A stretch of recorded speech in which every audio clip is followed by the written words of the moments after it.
BJP ने साध्वी प्रज्ञा को भोपाल से टिकट दे दिया है। बड़ी खबर साध्वी प्रज्ञा से जुड़ी हुई। बीजेपी ने भोपाल से साध्वी प्रज्ञा को टिकट दिया है, यानी कि भोपाल से अब दिग्विजय सिंह के खिलाफ चुनाव लड़ेंगी साध्वी प्रज्ञा सिंह ठाकुर। आपको बता दें, साध्वी प्रज्ञा सिंह ठाकुर अब दिग्विजय सिंह के खिलाफ चुनावी मैदान में होंगी। भोपाल से बीजेपी को एक पूरा हिंदुत्ववादी चेहरा चाहिए था और ऐसे में दो नामों की अटकलें लगी थी, या तो उमा भारती या तो साध्वी प्रज्ञा सिंह ठाकुर। लेकिन उमा भारती ने पहले ही चुनाव लड़ने से मना कर दिया था। इसके बाद कल ही न्यूज 24 ने आपको यह खबर दी थी सूत्रों के हवाले से कि साध्वी प्रज्ञा सिंह ठाकुर को भोपाल में टिकट दिया जा सकता है। और अब न्यूज 24 की इस खबर की पुष्टि हुई है कि साध्वी प्रज्ञा सिंह ठाकुर को भोपाल से टिकट दिया गया है। दिग्विजय सिंह के खिलाफ वो चुनावी मैदान में उतरेंगी। हमारे संवाददाता गौरव सिंह इसी पर ज्यादा गौरव शर्मा हमारे साथ जुड़ गए हैं।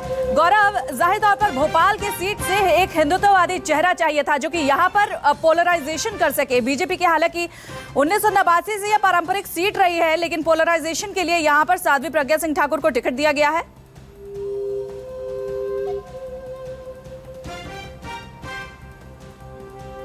चलिए, गौरव से हमारा संपर्क टूट गया, उनसे संपर्क करने की कोशिश करेंगे। लेकिन आपको बता दें, भोपाल की ये सीट पारंपरिक सीट मानी जाती है बीजेपी की और यहां पर कुल 18 लाख मतदाता है, जिसमें 4.5 लाख मतदाता मुस्लिम है। और दिग्विजय सिंह जो कि लगातार बीजेपी आरएसएस पर कड़े प्रहार करते आए हैं, उन पर बयान देते हैं इसको लेकर, जो यहां पर घोर हिंदुवादी लोग हैं वो दिग्विजय सिंह को पसंद नहीं करते और इस वजह से वोटों के पोलराइजेशन के लिए यहां पर जरूरी था एक हिंदुत्ववादी चेहरा मैदान में उतारा जाए और इसलिए साध्वी प्रज्ञा ठाकुर को यहां से चुनावी मैदान में उतारा गया है। भोपाल की सीट, यहां पर बड़ी बात यह है कि दिग्विजय सिंह जो कि रायगढ़ से चुनाव लड़ा करते थे और अब उन्हें इस बार कमलनाथ ने भोपाल की सीट से चुनाव लड़ने को दिया। एक टफ कंपटीशन के लिए दिग्विजय सिंह को भोपाल सीट दी गई है और अब आज ये ऐलान हो गया है कि बीजेपी की तरफ से कौन दिग्विजय सिंह के खिलाफ चुनावी मैदान में होगा। साध्वी प्रज्ञा ठाकुर, आपको याद होगा मालेगांव धमाका जिसमें ये आरोपी रही हैं, अब इनको चुनावी मैदान में बीजेपी ने उतार दिया है। आज ही साध्वी प्रज्ञा ठाकुर ने बीजेपी दफ्तर में जाकर मुलाकात की थी और उसके बाद शिवराज सिंह चौहान बाहर आए थे। उम्मीद थी कि उसी वक्त शिवराज सिंह चौहान इस बात का ऐलान कर देंगे कि साध्वी प्रज्ञा ठाकुर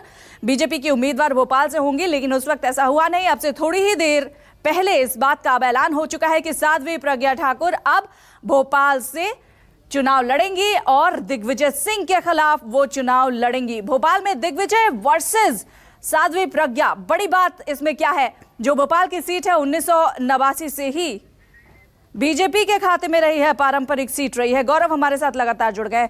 गौरव, एक तरफ दिग्विजय सिंह, दूसरी तरफ साध्वी प्रज्ञा ठाकुर। भोपाल की जो सीट है पारंपरिक सीट बीजेपी की रही है, लगातार 1989 से चुनाव जीतती आई है बीजेपी, यहाँ पे बीजेपी का गढ़ मानी जाती है। ऐसे में एक हिंदुत्ववादी चेहरा यहाँ पर उतारना बेहद जरूरी इसलिए हो जाता है गौरव, क्योंकि लगातार आरएसएस पर प्रहार करते रहे हैं दिग्विजय सिंह, लगातार इस तरीके के बयान देते रहे, जिस वजह से वो हिंदुओं को यहाँ के जो हिंदू वोटर्स हैं उनकी पसंद नहीं है।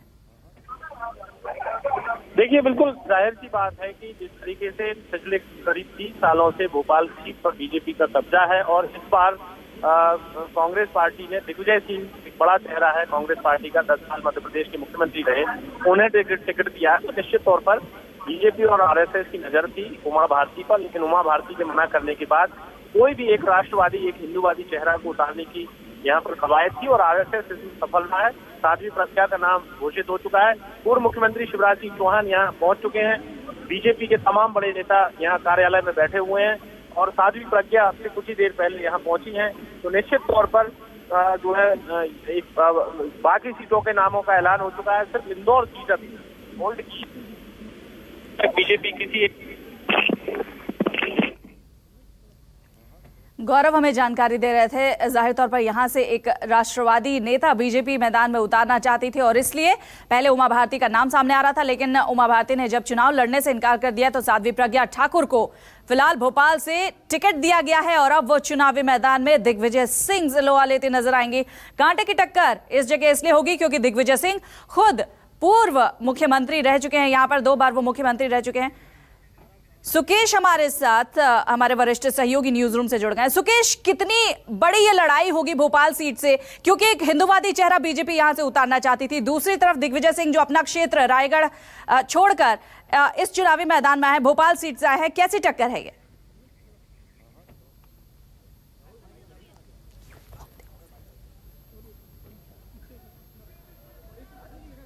सुकेश के पास हम चलेंगे, उसके पहले ये बड़ी खबर एक बार फिर से हम आपको बता दें।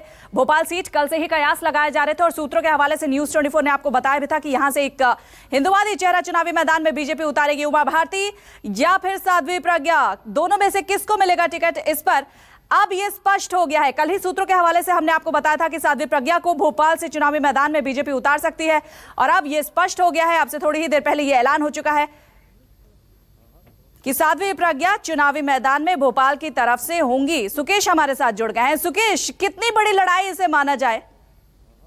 देखिए, थोड़ा तरमीम कर दूं आपको। 3 दिन पहले हमने ये खबर चलाई थी कि साध्वी प्रज्ञा दिग्विजय सिंह के खिलाफ चुनावी मैदान में होंगी, उनको उतारा जाएगा। एक हिंदूवादी चेहरे के तौर पे उनको ग्रूम किया जा रहा है इस पूरे इसमें। उस चुनाव को राष्ट्रवादी बनाम ऐसे तत्वों के बीच जो राष्ट्र के साथ नहीं है, ये नैरेटिव बनाने की कोशिश पिछले कुछ दिनों से लगातार हो रही थी। देखिए, दिग्विजय सिंह ने जब खम ठोक कर ये कहा कि वो भोपाल से चुनावी मैदान में है, उसके बाद बहुत समय तक बीजेपी के अंदर इस बात को लेकर चर्चा चली कि दिग्विजय सिंह के खिलाफ आखिरकार किसे चुनाव मैदान में उतारा जाए। मुझे इस बात की जानकारी है कि कैसे सर्वे किए गए, किनका नाम इसमें आगे बढ़ाया जाए, शिवराज सिंह चौहान को लड़ाया जाए क्या, नरेंद्र सिंह तोमर को बुलाया जाए क्या, कोई ऐसा चेहरा हो जो दिग्विजय सिंह को कड़ी टक्कर दे सके और दिग्विजय सिंह को परास्त किया जा सके। अगर भोपाल जो ट्रेडिशनल सीट मानी जाती है, भोपाल विदिशा, जैसे छिंदवाड़ा कांग्रेस की एक ट्रेडिशनल सीट है, वैसे भोपाल विदिशा ऐसी कुछ सीटें हैं जिसपे बीजेपी लगातार जीतती रही है। ये सीट बीजेपी लूज करना नहीं चाहती थी और एक त्वरित सर्वे हुआ,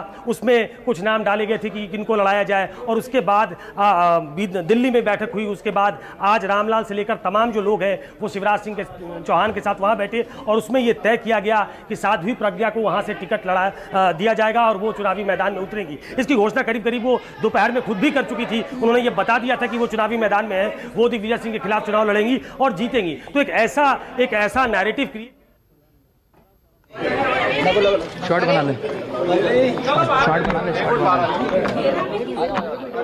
बना, अंदर नीचे करना, नीचे करना जा रही हैं। उस वक्त की ये तस्वीरें हम आपको दिखा रहे थे जब मीडिया उनसे सवाल भी पूछने की कोशिश कर रहा था, उन्होंने कोई जवाब तो नहीं दिया। लेकिन सुकेश, साध्वी प्रज्ञा ही क्यों? इनका अगर हम इतिहास देखें, मालेगांव ब्लास्ट में इनको दोषी भी ठहराया गया था, आरोपी बनाया गया था और उसके बाद अब ये चुनाव मैदान में, इनका ही चुनाव क्यों किया गया? देखिए, 9 साल जेल में रहने के बाद वो बाहर है ना, इन्हें हार कोर्ट में अपील नहीं की है तो आज के डेट में वो बरी हैं। तो उनको एक ऐसे विक्टिम के तौर पे प्रोजेक्ट किया जाएगा जो कि यूपीए के शासनकाल में हिंदुओं पे जो अत्याचार हुआ उसको एक नैरेटिव बनाने की कोशिश की जाएगी। विमर्श ये होगा कि एक ऐसी सरकार थी जिन्होंने हिंदुओं को बदनाम किया, जिसका कोई लेना देना नहीं था मालेगांव ब्लास्ट से और उसमें उनका नाम डाला गया। तो कुल मिलाकर एक ऐसी लड़ाई दिखाने की कोशिश होगी कि एक तरफ वो है जो हिंदुओं के लिए लड़ती रही, जेल गई और हिंदू होने के कारण उनको प्रताड़ित किया गया। तो एक ऐसी लड़ाई बनाने की कोशिश है दिग्विजय सिंह के खिलाफ, एक ऐसी साध्वी को लड़ाने की कोशिश है जो भगवा पहनती है, हिंदुवाद की बात करती है। आज जब उन्होंने मीटिंग के बाद जो मीडिया से वो मुखातिब थी तो उन्होंने राष्ट्रवाद की बात की। तो हिंदुवाद और हिंदुत्व और राष्ट्रवाद का एक कॉकटेल बनाने की कोशिश की गई है जो दिग्विजय सिंह के सामने उतारा जाए और ये सबसे बड़ा प्रमुख हथियार मुझे लगता है बीजेपी के पास होगा कि वो पूरे मध्य प्रदेश के चुनाव को और बाहर भी इस चुनाव को एक बड़ा क्लोज आई होगा इस पे कि आखिर वहां क्या होने वाला है। और इसकी गूंज आपको दूसरे देश के दूसरे हिस्सों में भी सुनने को मिलेगी कि दिग्विजय सिंह के सामने हमने साध्वी प्रज्ञा को उतारा है। साध्वी प्रज्ञा कौन है? जिनको यूपीए ने फंसाने की कोशिश की थी और इसी बहाने फिर हिंदू टेरर विमर्श में आएगा कि हिंदू टेरर को कोइन किसने किया? ये कांग्रेस ने किया था, उनके होम मिनिस्टर ने किया। जब सिंधे थे तो उन्होंने जयपुर में क्या कहा, जब चिदम्बरम थे तो उन्होंने सैफरन टेरर कहा। तो कुल मिलाकर एक ऐसा चेहरा कांग्रेस की दिखाने की कोशिश इस वक्त मध्य प्रदेश के बीजेपी प्रवक्ता हितेश वाजपेयी भी हमारे साथ जुड़ गए हैं, उनसे भी बात कर लेते हैं। हितेश जी, आखिर आपने साध्वी प्रज्ञा को ही इस सीट के लिए क्यों चुना?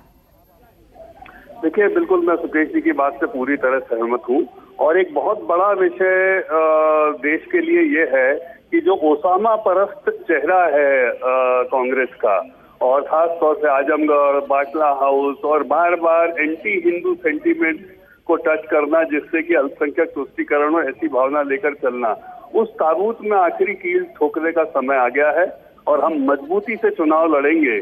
और ओसामा जी के जो प्रतिनिधि हैं मिस्टर दिग्विजय सिंह, हम उनको परास्त करके कांग्रेस का जो ये खेमा है जो बार बार हिंदू ताकतों को कमजोर करता है केवल वोट बैंक की पॉलिटिक्स के लिए, मुसलमान भी जिसको बहुत अच्छे से समझ चुके हैं कि ये उनको डिफेम करने का काम करते हैं, चाहे बाटला हाउस का मामला हो, आजमगढ़ का हो, मालेगांव का हो, जलगांव का हो, तो हम इसको अंतिम रूप से विदा करने के लिए that will be the last nail in their coffin of that particular Osama doctrine of the Congress. जाहिर तौर पर वाजपेयी जी, एक और बात मैं यहाँ पर पूछूंगी, अगर हम सार निकालें एक तरफ कांग्रेस और दूसरी तरफ बीजेपी का, तो क्या भोपाल की जो लड़ाई है ये भगवा आतंकवाद वर्सेस राष्ट्रवाद की लड़ाई होगी? जी बिल्कुल, और भारत में भगवा जो है शांति का प्रतीक है, भगवा सबका साथ सबका विकास का प्रतीक है, भगवा वैदिक दर्शन का प्रतीक रहा है, भगवा सुबह जब सूर्योदय होता है तो शांति का प्रतीक होता है, उसी की विजय होना चाहिए। ओसामा के जितने भी ये रिप्रेजेंटेटिव हैं जिन्होंने सांप्रदायिक रूप से फिजा खराब करी देश की, उनकी सबकी परास्ती होना। सुकेश अपना प्रश्न पूछिए। हितेश वाजपेयी जी, मैं सुकेश बोल रहा हूं। मैं ये जानना चाहता हूं कि दिग्विजय सिंह जिनको आप ओसामा जी का प्रतिनिधि बता रहे हैं, क्या उनको हराने के लिए जिनको कल आपने सदस्य बनाया है वही सबसे मुफीद उम्मीदवार थी? वो हाल तक आरोपी थी, वो बरी हो गई, मैंने मान लिया उनके खिलाफ एनआईए हायर कोर्ट में नहीं गई, चलिए वो बरी हैं आज की तारीख में, लेकिन आप साध्वी प्रज्ञा के जरिए क्या इस चुनाव को एक ऐसा माहौल, इस चुनाव के जरिए एक ऐसा माहौल नहीं बनाना चाहते हैं कि एक तरफ सैफरन टेरर कहने वाले लोग हैं और हमारे पास वो सैफरन पहनने वाली है, कोई दूसरा उम्मीदवार आपको नहीं मिला?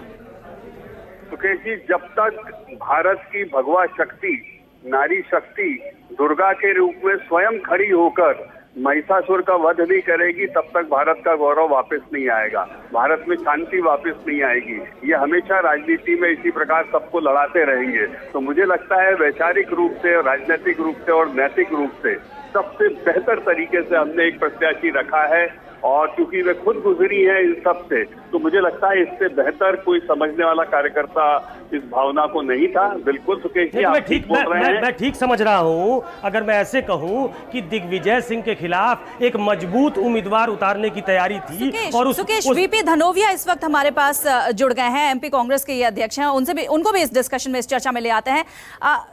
वीपी साहब, आपको क्या लगता है कितनी स्ट्रॉन्ग यहाँ पर आपको टक्कर मिलेगी जब बीजेपी ने अपना उम्मीदवार भोपाल से साध्वी प्रज्ञा ठाकुर को घोषित किया है? देखिए, प्रजातंत्र की यही तो विशेषता होती है कि चुनाव होता है और लोकतंत्र में हर आदमी को अपना अधिकार है चुनाव लड़ने का, और वही उन्होंने किया है। इसलिए मैं नहीं समझता जिसमें क्या बात है। जहाँ तक चुनौती का सवाल है तो इस अध्यक्ष आदरणीय दिग्विजय सिंह जी, कांग्रेस अध्यक्ष कमलनाथ जी के कहने पर इस तरह भोपाल में चुनाव लड़ रहे हैं और उन्होंने बढ़त बनाई है, सबको साथ लेके चल रहे हैं, तो उनका मुकाबला किससे है ये मुद्दा नहीं है, भारतीय जनता पार्टी से मुकाबला है, और हमारा भारतीय जनता पार्टी से यह मुकाबला रखेंगे और इस बात की उम्मीद करते हैं कि चुनाव उसी में रहेगा। लेकिन जिस तरह से आप साध्वी प्रज्ञा ठाकुर को यहाँ कोई कैंडिडेट ही नहीं मान रहे हैं क्या?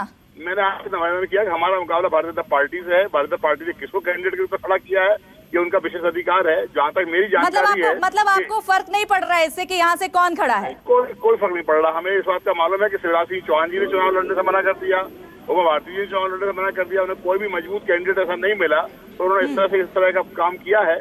स्वागत है, हमें इसमें कोई आपत्ति नहीं है। हम तो मैं कांग्रेस के प्रतिनिधि से एक सवाल पूछना चाहता हूँ। सुकेश आप जरूर पूछेगा, हमारे साथ ये बने भी रहेंगे। एक छोटे से ब्रेक का यहाँ पर वक्त है, मजबूरी है ब्रेक लेने की, ब्रेक ले रहे हैं। आप सब हमारे साथ बने रहिए, ब्रेक के बाद भी इस चर्चा पर हम वापस लौटेंगे।